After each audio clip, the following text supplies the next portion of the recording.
Funcionamiento del Estado mexicano.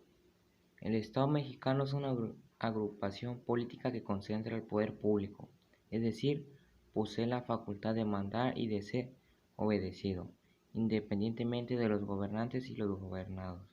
Asimismo, es una entidad que ostenta personalidad jurídica propia, en virtud de la cual puede realizar actos que tienen validez legal. Una de las funciones que tiene el Estado es mantener el orden entre los ámbitos que lo conforman: territorio, población y gobierno. La población engloba a todos los individuos que conforman una sociedad en un espacio determinado, que se caracteriza por su diversidad. El territorio es el espacio geográfico en el cual vive la población. Es limitado y cambiante, e incluye los espacios terrestres, marítimos y aéreos. Y, finalmente, el gobierno es la organización política que ejerce la soberanía al interior y al exterior. El gobierno es un conjunto de organismos e instituciones que unifican la actividad propia del Estado. Esta última se orienta hacia la satisfacción de necesidades colectivas. Para el filósofo Montesquieu, las actividades del gobierno se dividen en tres funciones: realizar preceptos legales con el fin de regular la vida de la sociedad, hacer cumplir las reglas y juzgar entre diversas normas en caso de conflicto. En nuestra Constitución, el artículo 40 dice: se establece el tipo de gobierno que nos regirá y la manera como se organizará la vida del Estado. Es voluntad del pueblo mexicano constituirse en una república representativa, democrática, laica y federal, compuesta por estados libres y soberanos en todo lo que concerniente a su régimen interior, y por la Ciudad de México, unidos a una federación establecida según los principios de esta ley fundamental. La soberanía popular es una de las principales cualidades de un gobierno democrático. Desde ella, el pueblo representa el poder máximo y tiene la facultad de tomar decisiones sobre asuntos del Estado. En este régimen, los ciudadanos eligen a sus representantes por medio del voto, y la permanencia de estos últimos es por un determinado tiempo. Además, en los gobiernos democráticos deben respetarse la legalidad y la justicia, es decir, las acciones que realicen deben apegarse a la ley. Otra de sus características es la división de poderes, de los cuales hablaremos a continuación.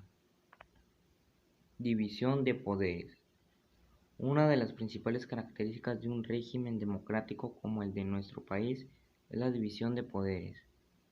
Eso se refiere a que el poder de tomar decisiones o de gobernar no recae en una sola persona, como en las monarquías absolutas con la figura del rey o la reina, sino que se divide en tres ámbitos del gobierno y representación popular, los cuales son independientes unos de otros y complementarios entre sí.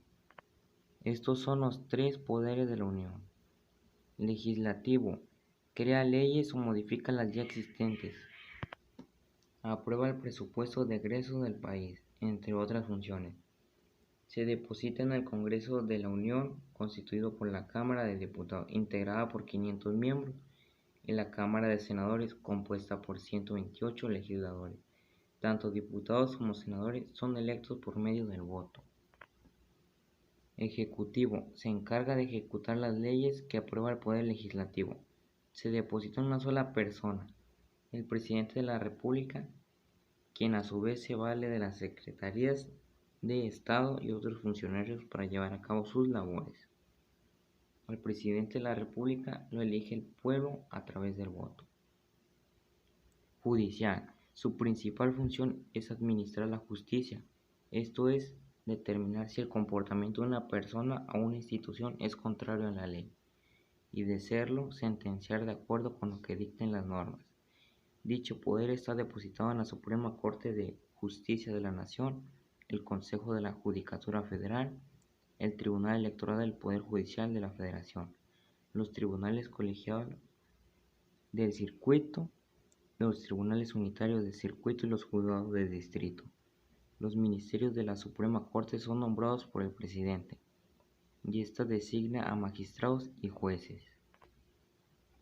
En una democracia la división de poderes es necesaria porque evita que la autoridad recaiga en una sola persona y se forme un estado tiránico, es decir, que genere leyes en su propio beneficio y actúe sin considerar a la mayoría. Asimismo, la división de poderes favorece que el pueblo mantenga la soberanía y continúe siendo el poseedor último del poder, aunque lo delegue a sus representantes. Si una persona o un órgano atentara contra la soberanía, estaría atacando a la democracia misma y por tanto ya no sería el pueblo el que ostentaría el poder. La división de poderes facilita del mismo modo que la responsabilidad de dirigir el país se reparta en diversas instituciones y autoridades. Lo anterior propicia que el Estado cumpla con sus obligaciones. Representatividad. La representatividad es una de las principales características de un régimen democrático. Lo distingue de otros tipos de organización política y social.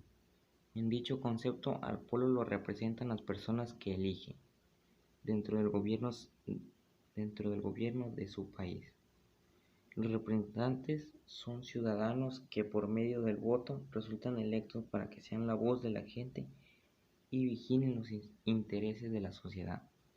La capacidad de elegir representantes genera diversas obligaciones ciudadanas. Por un lado, está la de tomar la decisión y elegir al representante, pero también pueden proponer a alguien que consideren que es capaz de tomar decisiones que beneficien a la mayoría, ejecutar acciones y actuar con transparencia. Los ciudadanos también tienen la responsabilidad de votar durante un periodo electoral. Las elecciones son un mecanismo creado por el Estado, con el fin de promover la participación ciudadana activa de forma ordenada. Por este motivo, todas las personas que tengan la posibilidad de votar deben hacerlo, pues de ese modo se ejerce el derecho a elegir en libertad y de participar en la vida del país. Aunque eres menor de edad y aún no estás facultado para participar en la elección de representantes, tienes otros derechos que puedes ejercer, como estar informado para conocer quiénes son los candidatos, qué mecanismos hay para elegirlo, cuáles serán sus funciones y obligaciones y cómo es su desempeño. La participación ciudadana. La participación ciudadana implica mucho más que elegir candidatos y votar. Otras maneras de participar en la vida democrática de nuestro país son prestar atención al trabajo de los representantes, verificar que cumplan con su deber y sus funciones, proponer las soluciones a las necesidades de nuestra comunidad, vigilar que se respeten los derechos y las leyes en cualquier lugar, y ejercer nuestros derechos y defenderlos de manera libre e informada. Tú puedes tener una participación ciudadana y democrática en tu comunidad, por ejemplo, al ayudar a prevenir los delitos. Por eso se ubican los módulos de vigilancia del hogar. Identifica quiénes son los policías y los responsables de la seguridad pública en tu entorno. Y por supuesto, denuncia los delitos cuando te afecten a ti o a alguien más. Otra tarea que puedes llevar a cabo es localizar las casas de participación ciudadana de tu zona. Se trata de espacios en los que la gente puede expresar inquietudes y plantear soluciones a problemas colectivos. Sirven también para que la comunidad se organice con el fin de emprender acciones en su beneficio. Algunas casas las gestiona la misma población y otras están a cargo de representantes populares como los diputados. Los gobiernos más cercanos a los ciudadanos, el municipio y la alcaldía. Como ya se mencionó, nuestro país es una república federal, lo cual significa que se constituye por territorios soberanos denominados estados, que se mantienen unidos. Los 32 estados se dividen en territorios más pequeños que permiten administrar los asuntos públicos de forma eficaz y cercana a la ciudadanía. Los municipios. En cada entidad de las alcaldías en la Ciudad de México.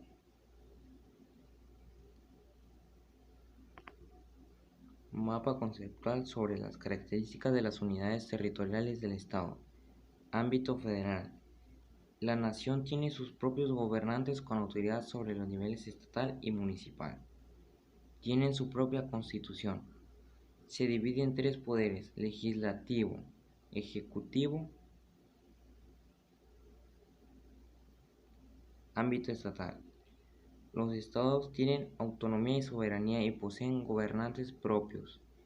Tienen una constitución propia. Se divide en tres poderes: legislativo, ejecutivo y judicial. Ámbito municipal y alcaldías. Los municipios tienen autonomía y soberanía y poseen gobernantes propios. Las alcaldías no tienen autonomía administrativa, no tienen leyes propias. El gobierno municipal recae en el ayuntamiento, integrado por un presidente municipal, síndicos y regidores. La alcaldía la gobierna un alcalde y un consejo. El municipio. Tres elementos constituyen un municipio: el territorio, la población y el gobierno. Su órgano gubernamental es el ayuntamiento y se integra por un presidente municipal, 2 síndicos y 17 regidores. Tiene su sede en la cabecera municipal, una localidad designada para ese fin por tradición o importancia. Algunas funciones del ayuntamiento son organizar el funcionamiento de la administración pública municipal mediante la formulación y la aprobación de reglamentos, analizar y aprobar el presupuesto de egresos, celebrar convenios con instituciones, implementar programas de desarrollo y fomentar actividades educativas o sanitarias, entre otras. Se organiza de la siguiente forma: miembros del ayuntamiento. Presidente municipal. Es el responsable de ejecutar las decisiones que toma el ayuntamiento y de velar por el buen funcionamiento de la administración pública. Síndicos. Son los representantes jurídicos del ayuntamiento y se encargan de defender los intereses municipales y de supervisar la gestión de la hacienda pública municipal. Regidores. Son los encargados de las comisiones de la administración pública municipal. Los integrantes del ayuntamiento deben reunirse con regularidad para discutir los asuntos públicos.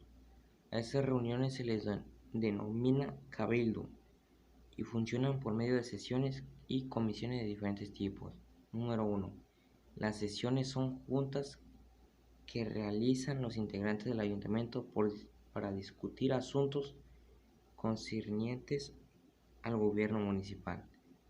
Pueden ser ordinarias y se celebran según lo establecido de la Ley Orgánica Municipal de cada estado, y su objetivo es informar los avances en el cumplimiento del trabajo, o extraordinarias, cuando hay algún asunto urgente que debe resolverse.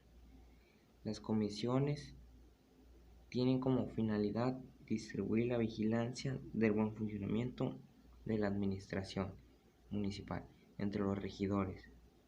Dichas comisiones pueden ser permanentes o transitorias, y llamadas también especiales. La alcaldía. La capital de nuestro país fue definida como Distrito Federal en 1824, con el fin de que perteneciera al gobierno federal y no a un estado de la República, y garantizara un buen funcionamiento de los poderes de la Unión. Con el paso de los años, la ciudad creció y transformó sus características institucionales. Después de una larga lucha social, los ciudadanos del Distrito Federal lograron que se permitiera a la Ciudad de México convertirse en una entidad más del país, con elementos propios y sin dependencia del gobierno federal.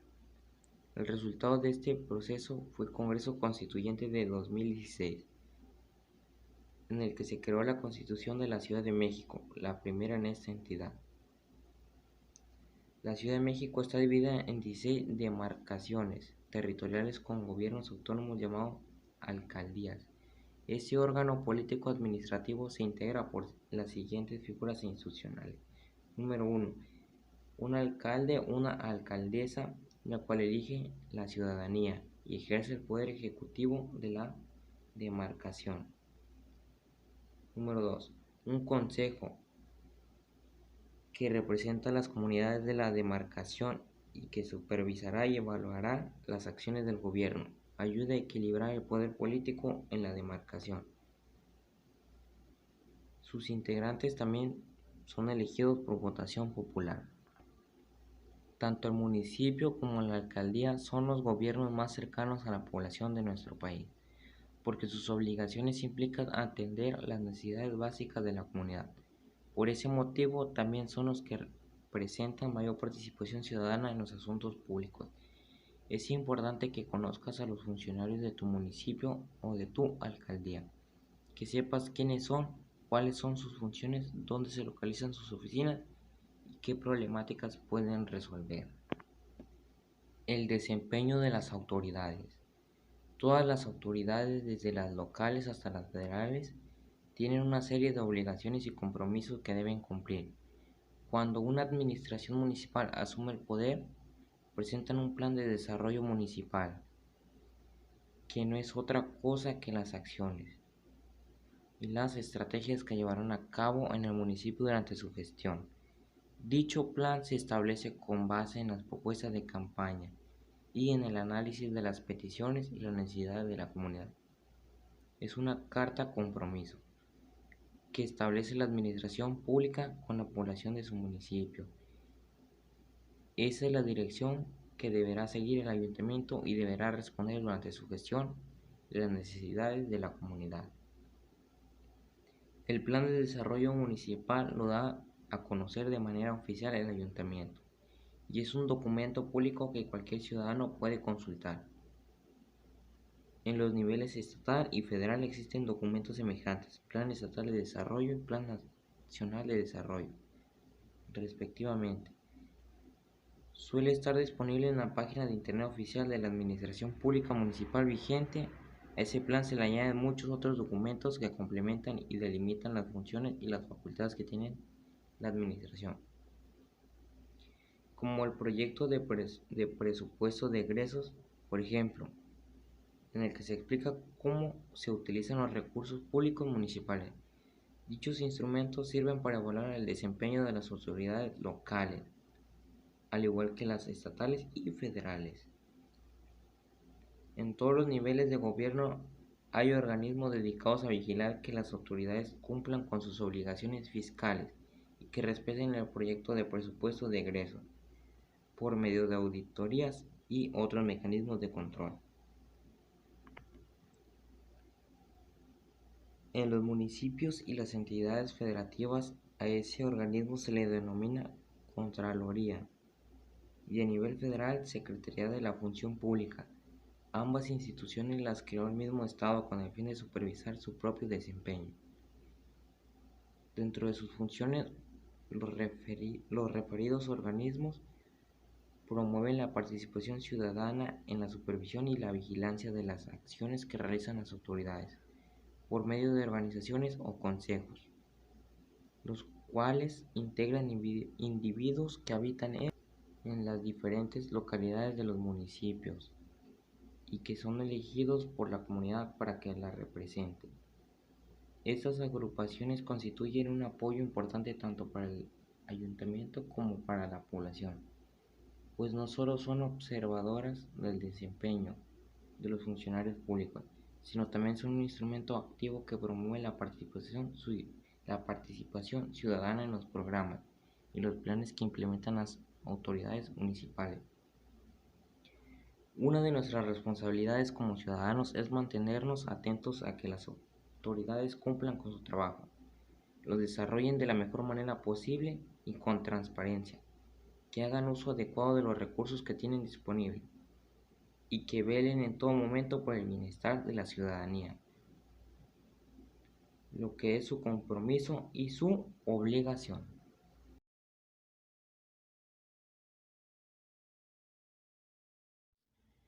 Un ejemplo de todo esto en una escala más pequeña puede ser en mi localidad, o sea, Reynosa, Tamaulipas.